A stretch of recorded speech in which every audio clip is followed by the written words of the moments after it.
Well guys, today we're going mirrorless versus DSLR. We're looking at the Canon 90D versus the M6 Mark II. And we're going to look at these cameras in detail, what's different, what's the same, and figure out which one you should be considering. Let's go!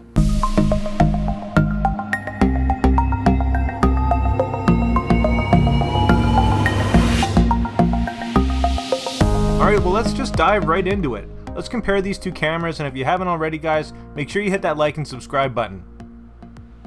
So let's look at the major differences between these ones right off the bat. Obviously one of them is a mirrorless, one is not. And we will get into the differences and pros and cons of each.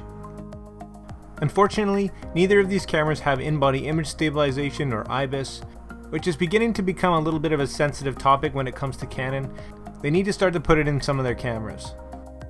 However, they both have a new 32.5 megapixel APS-C sensor partnered with the newer Digic 8 processor. The M6ii will shoot 14 frames per second in stills, where the 90D will only shoot 11 and only 7 in servo mode.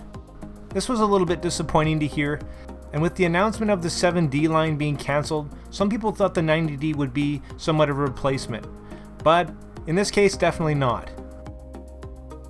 Now comparing the autofocus, the M6 Mark II has 143 point AF in the viewfinder, where the 90D still has that 45 point AF optically that you'd find in the 80D. However, when you switch to live view, they both have over 5,000 manually selectable AF points. But I still think they could have done better optically, especially for the 90D that you're going to be using a lot more. As far as battery life goes, expect about 1300 shots from the 90D, which is great and typical out of a DSLR, but unfortunately, it looks like the M6 Mark II is no better than previous versions, giving you about 300 shots per battery. Going back to the viewfinder, the 90D features 100% optical viewfinder coverage, where the M6 Mark II has a removable EVF that actually fits onto the hot shoe. And this might be an issue if you're wanting to use that and a flash at the same time, so keep that in mind. Another thing to note is the different mounts of these two cameras. The 90D is an EF mount, and the M6 Mark II is an EF-M mount, with far less options available to you. There are adapters, but you will lose functionality. Just something to keep in mind. When shooting video, both of these cameras will shoot 4K 30 and 1080 at 120. And I'm happy to report that Canon has done away with the crop. Fantastic news. Another factor that could influence your decision is weather sealing. Unfortunately, the M6 Mark II has no weather sealing, where the 90D is nicely weather sealed. It would have been nice to see some weather sealing in the 6D Mark II, but of course, there has to be sacrifices to keep costs down. So now let's talk price. The 90D will run you $1,200, where the M6 Mark II will put you back $850. But if you want that detachable EVF, you're looking at another $200. So I think it's really going to come down to what you're going to use this camera for. There's a considerable size and weight difference between these two. The 90D measuring about 5.5 inches wide and 4.1 inches tall, and weighing about 25 ounces or 700 grams.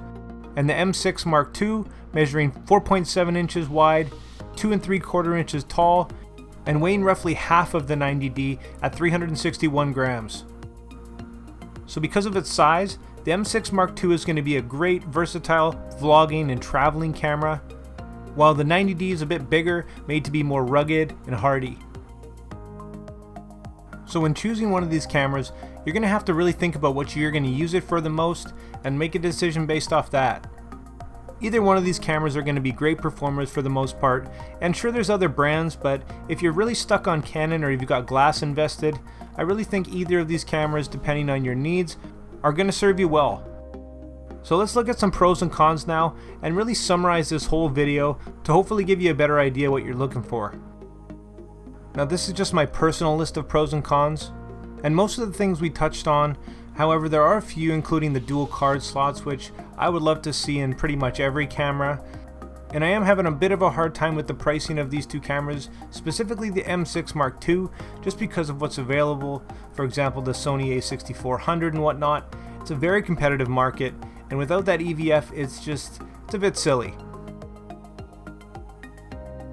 So I wanted to keep this one short and sweet, and hopefully I did for you guys. If you wanted to see a more technical review of either of these two cameras, check them out online. There's going to be lots of them for sure. This was just basically a quick comparison of the specs and features for you to get the ball rolling, so hopefully you have a better idea of what you're going to be looking for now. If you like this video, guys, if you want to see more like it, make sure you hit that like and subscribe button. Drop your questions and comments down below. And if you are thinking about pulling the trigger on one of these cameras, check out the affiliate links in the description below. It'll take you to where you need to go to buy them. And like always, make mistakes, be yourself, and get out there and take some more pictures. See you next time.